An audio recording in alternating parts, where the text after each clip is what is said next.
नमस्ते दोस्तों, good evening everyone. आज चलिए और एक सेशन न्यूज़ डीकंस्ट्रक्टेड, एक हिंदू का जो एक आर्टिकल आया था regarding rape victims and article 21। आज स्टार्ट करते हैं। मैं हूं सबीर।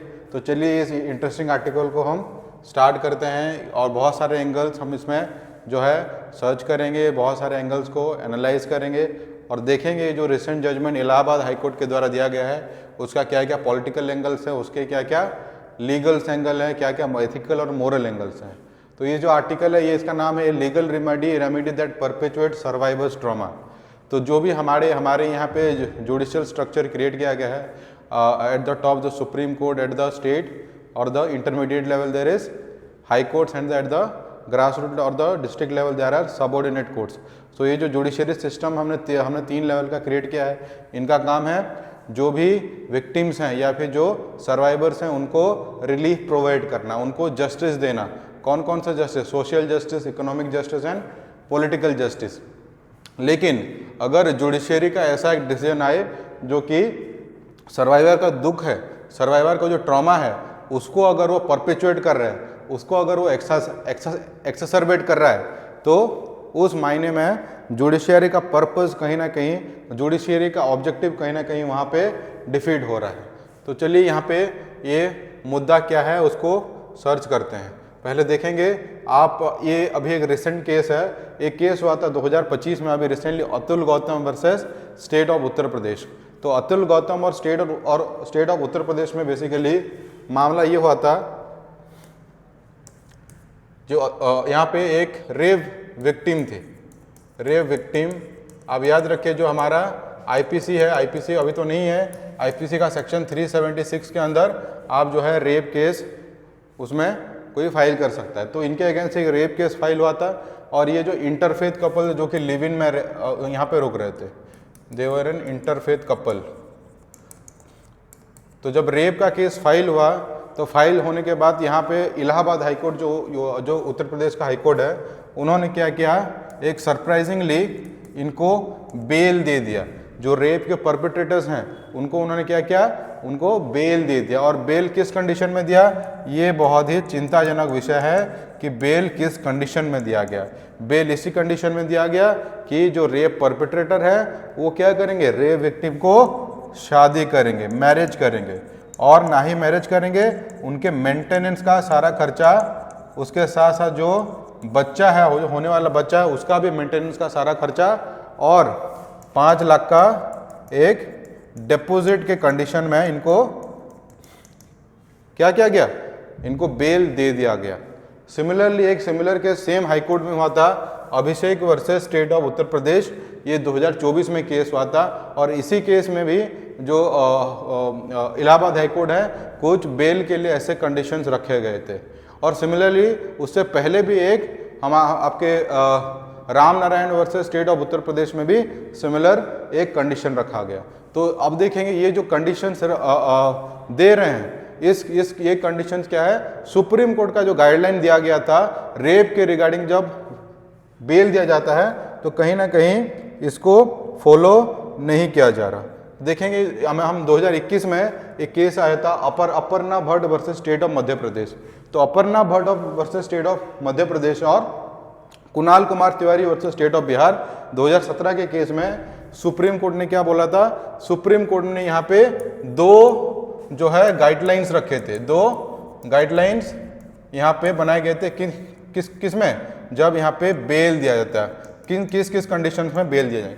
पहला कंडीशन यहाँ पे ये रखा गया था कि जब भी जो भी परपेट्रेटर उसको बेल दिया जा रहा है या भी जो अक्यूज्ड है, जो दोषी है, उसको बेल दिया जा रहा है, तो ये मेक श्योर किया जाएगा, ये अनश्योर किया जाएगा कि उन दोनों में कोई कांटेक्ट ना हो। मतलब जो सर्वाइवर है और जो परपेट्रेटर है उन दोनों में कोई कांटेक्ट ना हो, क्योंकि अगर कांटेक्ट हो सकता है तो उससे क्या होगा, उससे सेकेंडरी ट्रॉमा होने का चांसेस है। उसमें जो पीड़ित है उसको सेकेंडरी ट्रॉमा हो सकता है। उसके साथ साथ और एक ये रखा गया था कि जो भी बेल के कंडीशन से आएंगे या फिर जो भी जुडिशरी के आउटकम्स हैं वो जेंडर स्टेरियोटाइपिंग पे बेस्ड ना हो, वो जेंडर स्टेरियोटाइपिंग बा जेंडर डिस्क्रिमिनेटरी ना हो। खास करके जो कि औरतों के या फिर वुमेन के अगेंस्ट होता है, ऐसे जजमेंट्स ना दिया जाए। ठीक है, तो फिर इसमें क्या हुआ था, इसके बहुत सारे एंगल्स हम देखते हैं, क्योंकि जब ऐसे कुछ कंडीशंस रखे जाते हैं तो पहला तो है ये कि जो प्रिंसिपल ऑफ नेचुरल जस्टिस है, ये प्रिंसिपल ऑफ नेचुरल जस्टिस के खिलाफ जाता है। तो इसके और भी बहुत सारे एंगल्स हो सकते हैं। क्या क्या, चलिए देखते हैं। पहला है इसका इसमें ये जो पूरा जो मुद्दा हमने अभी डिस्कस किया, ये पूरे मुद्दे में कुछ इमर्जिंग कंसर्न्स आते हैं, कुछ केस कुछ जो है इसमें है। पहला, women's dignity linked with her marital status. तो मोटा मोटी ये सब केसेस को देख के लग रहा है कि जो सो कॉल्ड रेप के बाद एक वुमेन इम्प्योर हो जाती है, तो उसको क्या कर रहा है, जुडिशरी प्योर बनाने का कोशिश कर रहा है। कैसे कोशिश कर रहा है, उसका डिग्निटी को उसके मैरिटल स्टेटस के साथ लिंक किया जा रहा है। हमारे यहाँ पे जो सीआरपीसी का प्रोविजन है 473, उसमें जो है लीगल प्रोसीडिंग्स के बारे में डिटेल में दिया गया कि किस तरीके से जो है एक जुडिशियल हियरिंग किया जाना चाहिए। लेकिन यहाँ पे क्या हो रहा है, जुडिशरी कहीं ना कहीं अपने काम को सबवर्ट करके, अपने काम को नेविगेट करके, उसको जो है कहीं ना कहीं वो प्रॉपरली अपने ड्यूटी को ना करके वो क्या कर रहे हैं, उसको कैसे मैरिज किया जाए और उसके प्योरिटी को कैसे रिस्टोर किया जाए, उसकी चिंता ज़्यादा होती है। देख के यही लगता है अभी।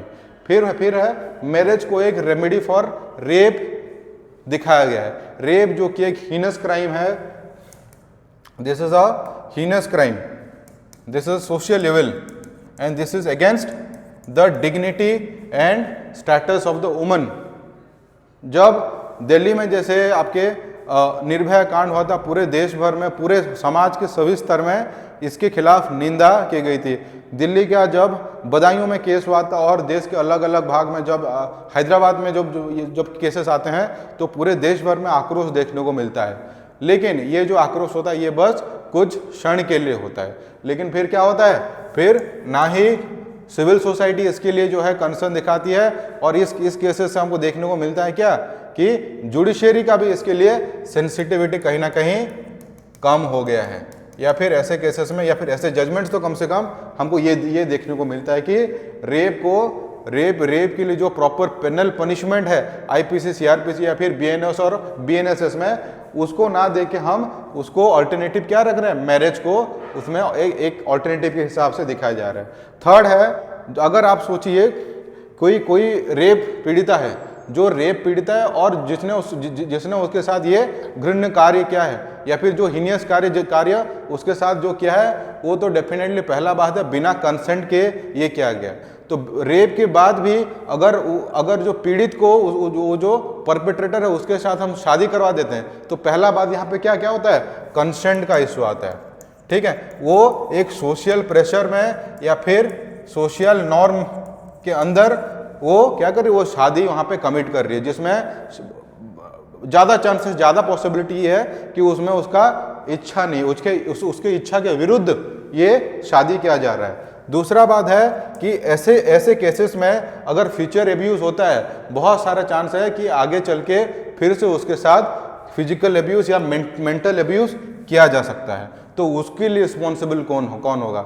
अगर जैसे तो अतुल कुमार केस में अगर जो सेम महिला है उनके साथ आगे चल के ऐसा कोई हिंसा घटित होती है, तो क्या जुडिशरी उसके लिए रिस्पॉन्सिबिलिटी लेने को राजी है?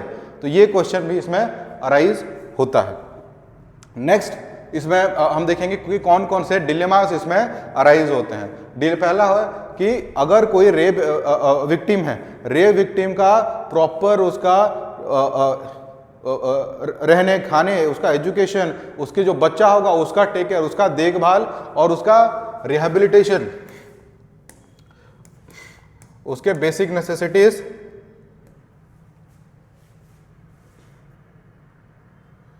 और उसके देखभाल करने का बेसिक नेसेसिटीज, फूड शेल्टर हो गया आपका, उसके एजुकेशन, उसका स्किलिंग, उसका रिहेबिलिटेशन, इसका काउंसलिंग, ये सबका रिस्पॉन्सिबिलिटी किसका है? ये सबका रिस्पॉन्सिबिलिटी स्टेट का है, जिसको हम क्या बोलते हैं? स्वाधार गृह बोलते हैं। स्वाधार गृह में ऐसे जो रेप के पीड़ित होते हैं उनको प्रॉपर केयर के साथ उनके लाइफ को फिर से कैसे हम मेन स्ट्रीम में इंक्लूड कर सकते हैं, उनको फिर से कैसे उनका एम्पावरमेंट कर सकते हैं, ये स्टेट को ध्यान देना चाहिए। लेकिन ये सब केसेस से जुडिशरी क्या कर रहा है, जो स्टेट का जो रिस्पॉन्सिबिलिटी है उसको हम कहीं ना कहीं अपनी रिस्पॉन्सिबिलिटी से स्टेट भाग रहा है। स्टेट का जो ड्यूटीज हैं रेप पीड़िता के प्रति वो स्टेट कहीं ना कहीं नहीं कर रहा। दूसरा है ये ट्रायल के ऊपर एक नेगेटिव इन्फ्लुएंस डालता है। अगर बेल का एक ऐसा कंडीशन रखा जाता है जिसमें ये जो रेप का परपिट्रेटर है, जो रेप किया, वो अगर बोलता है कि कोर्ट उसको डायरेक्ट कर तुम अगर शादी करोगे तो तुम्हारा सजा कम कर दिया जाएगा, कहीं ना कहीं वो ट्रायल प्रोसेस को ही, वो जो एंटायर हमारा जुडिशियल प्रोसेस को कहीं ना कहीं नेगेटिव वे में इम्पैक्ट करता है और जो सजा वो डिजर्व करता है वो सजा उसको नहीं मिल पाता। तो कहीं ना कहीं ये मैंने जैसे बोला नेचुरल जस्टिस के अगेंस्ट हैं। तीसरा है और यहाँ पे कंसर्न्स ऑफ, तीसरा है यहाँ पे ये कहीं ना कहीं कोर्ट के इम्पार्शियलिटी, कहीं ना कहीं हमको क्या दिखाता है, ये कोर्ट के नॉन पार्टिशनशिप और न्यूट्रलिटी या फिर इम्पार्शियलिटी के जो वैल्यूज होने चाहिए ये उसके प्रति कहीं सवालिया निशान खड़े करते हैं। क्यों? क्योंकि कोर्ट का जो डायरेक्शन है या फिर कोर्ट का जो जजमेंट है वो विक्टिम के प्रति ज़्यादा सिंपैथेटिक होना चाहिए। लेकिन यहाँ से ये प्रतीत होता है ये सुनवाई से कि कोर्ट क्या कर रहा है, मामला को रफा दफा करने के लिए या फिर मामला को जल्दी सुलझाने के लिए एक ऑल्टरनेटिव और नॉट सो सस्टेनेबल एक शॉर्ट रनर में कैसे उसको वो मामले को बंद किया जाए, रेप जैसे एक हीनस क्राइम को कहीं ना कहीं उसके प्रति ज़्यादा उनका ध्यान है। राइट, तो इसमें आगे क्या किया जा सकता है, तो इसका ये हम इम्पैक्ट देख लिए और इसमें हम आगे जो है हमको ध्यान रखना पड़ेगा कि जब भी ऐसे केसेस का सुनवाई हो रहा हो कोर्ट को ऑटमोस्ट सेंसिटिविटी के साथ डील करना पड़ेगा। उसके साथ साथ हमारा प्राइमरी रिस्पॉन्सिबिलिटी और प्राइमरी मैटर ऑफ कंसर्न ये होना चाहिए क्या, जो विक्टिम है उसका ऑटोनॉमी, उसका वेलफेयर और उसका स्टेटस, ये तीन चीज सब सर्वोपरि होना चाहिए। उसके बाद जो है ऐसे कुछ मेजर्स अगर केस टू केस बेसिस में ये अगर लिए जा सकते हैं तभी कोर्ट को उसको ड्यूली एग्जामाइन करना चाहिए ह्यूमन बेसिस पे। इसका और एक एंगल है आर्टिकल 21। आर्टिकल 21 क्या कहता है दोस्तों, right to life and personal liberty. तो right to life and personal liberty is one of the most dynamic and most of the fluid article and it is most of the one of the what, it is expansive, ये हर वक्त expand हो रहा है, इसका जो scope है ये बढ़ता जा रहा है। इसी तरह अगर हम ऐसे प्रोविजंस रेप विक्टिम्स के लिए लाते हैं तो कहीं ना कहीं बस राइट टू लाइफ नहीं, right to live with dignity and with status. कोई रेप पीड़ित को हम ऐसे उसके लिए ऐसे प्राविधान नहीं बनाना चाहिए, ऐसे एग्जाम्पल्स नहीं सेट करना चाहिए जिससे वो समाज में सर उठा के चल ना सके। हमको रेदर उसको रिहेबिलिटेट करना पड़ेगा ताकि उसका आर्टिकल 21 वायलेट ना हो। लेकिन इस केसेस से ऐसे जजमेंट से हमको ये देखने को मिलता है क्या कि आर्टिकल 21 का यहाँ पे वायलेशन हो रहा है, राइट टू लाइफ, जो कि कहीं ना कहीं एक कॉन्स्टिट्यूशनल या फिर फंडामेंटल राइट का वायलेशन कौन कर रहा है, खुद जिसको फंडामेंटल राइट रेस्टोर करना चाहिए जुडिशरी, वो खुद एक रेप विक्टिम का फंडामेंटल राइट को वायलेट कर रहा है। तो इस केसेस को ध्यान में रखते हुए सुप्रीम कोर्ट को और भी ठोस कार्रवाई करनी चाहिए आगे, ताकि ऐसे पैट्रियार्कल जो जजमेंट्स हैं, पैट्रियार्कल और जो सोशल नॉर्म्स को बेस्ड करके जजमेंट्स होते हैं, इसको जो है इसकी मात्रा को कम की जा सके और लॉन्ग टर्म में इसको हमको ध्यान रखना पड़ेगा कि ऐसे मैटर्स को बहुत ही सेंसिटिव वे में हैंडल किया जा सके। तो आज के लिए उतना ही दोस्तों, होप आपको ये वीडियो समझ में आया और आपको कुछ नया सीखने को मिला। धन्यवाद।